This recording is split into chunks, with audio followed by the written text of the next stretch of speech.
everyone. My name is Amy Smiley-Hubek and I'm a teacher in Hilliard, Ohio.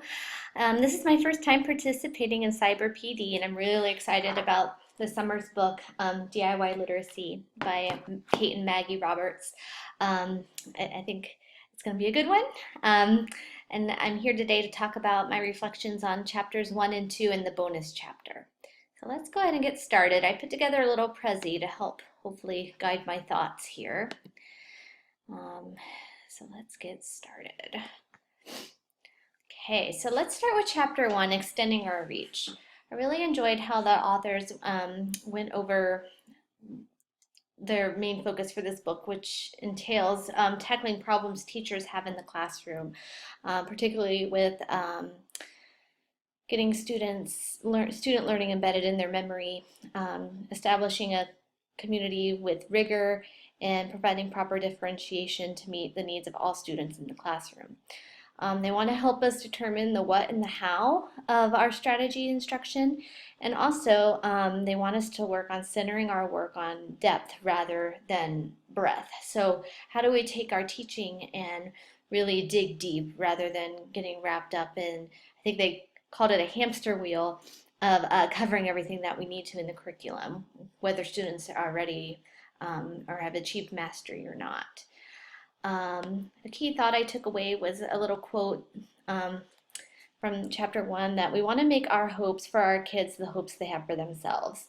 I think that's kind of our ultimate goal, is to build that intrinsic motivation and that inspiration in our students that they do the hard work for themselves, not because their parents want them to or because their teacher wants them to, but because they want to, because they have dreams and goals they want to achieve. And the way to do that is going to be to learn as much as you can while you're in school. So it's really important to create authentic, deeply known repertoires of strategies for students, but sometimes these clear strategies become muddy from overcrowding. I absolutely think this is true. I think I've used Daily 5 in my classroom for the past, 3 or 4 years. And I noticed that I was really good at being intentional about teaching those cafe strategies at the beginning of the year.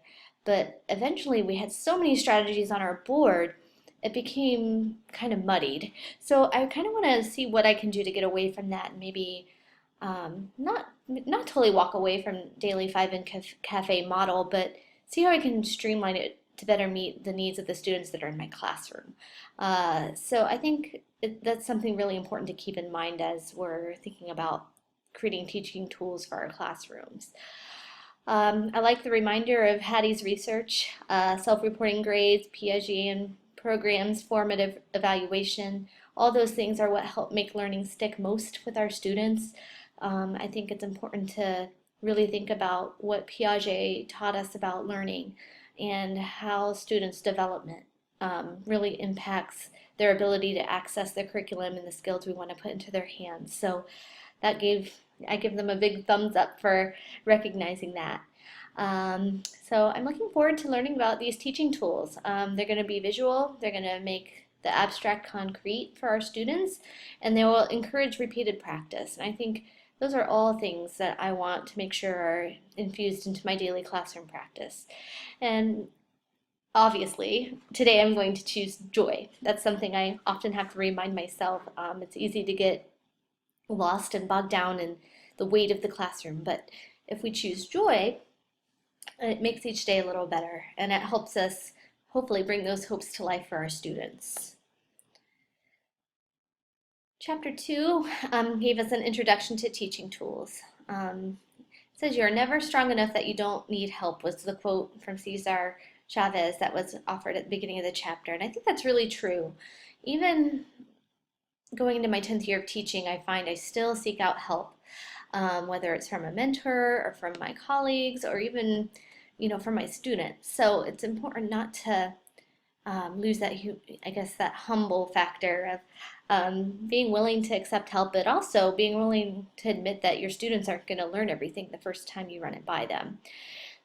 This chapter went over 4 teaching tools: teaching charts, demonstration notebooks, micro-progressions, and bookmarks.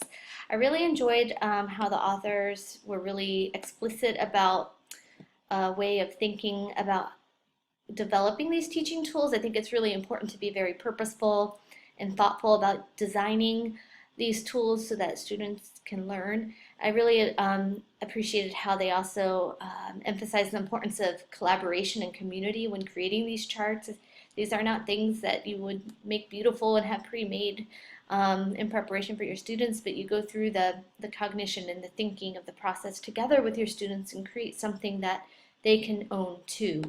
Um, Demonstration notebooks are something from this chapter that I'm really, really excited about. It's not something I've thought about before, but I could see where in time I could develop quite the collection of lessons that I could use with lots of kids over lots of years and be really concise and develop that language and make it really get the most bang for its buck, I guess is what I'm looking for saying here.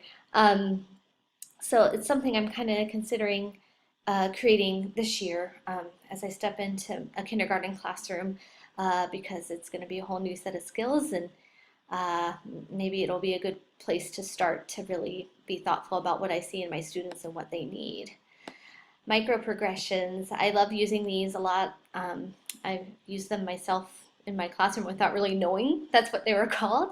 They remind me a lot of zooming in on one portion of a rubric. The Lucy Calkins writing assessment, that's something that we've been using for a few years now, and I think that's a safe place to start, maybe zooming that lens in to help students maybe set goals for themselves in writing workshop. And I can also see where you can develop some of those micro progressions for reading strategies as well. So I'm really excited to maybe develop some more of that for use in my classroom as well. And the bookmarks. This is something that I think reminds me a lot of Jennifer Saravallo literacy teacher's playbook. I saw her speak a couple times last year with our literacy collaborative, I believe, is the organization I got to see her through. Anyway, she showed some video clips of where she created something very much like these bookmarks with students to help them remember what strategies they're focusing on, how they're going to do it, the language to use when they talk about books, on and on. So I can definitely see where that power lies in the personalized bookmarks for kids. And that brings us to the bonus chapter. How do I find and write strategies for teaching tools? I think we all have the power. I think the hard part is figuring out and doing that deep thinking about what we do when we read and write successfully. And I think that's really important to show for students that you're going through that thinking process, because we want them to go through that process too so they can do it again and show others how to do it.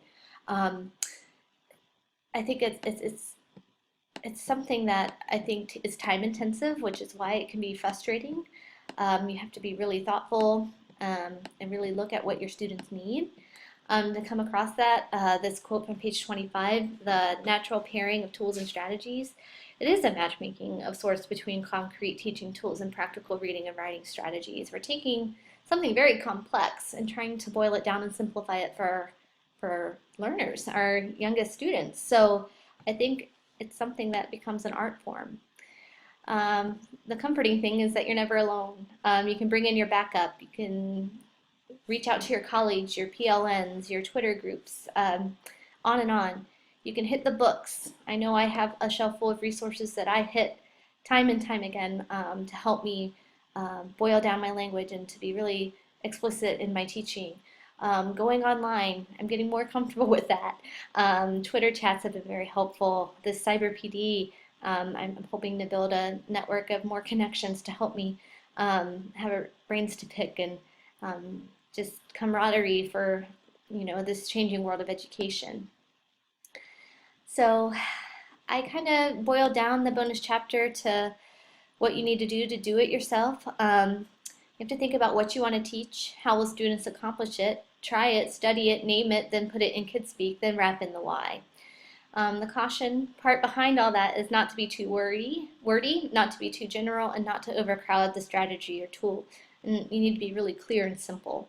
Those are all things I know I need to remember when I'm teaching.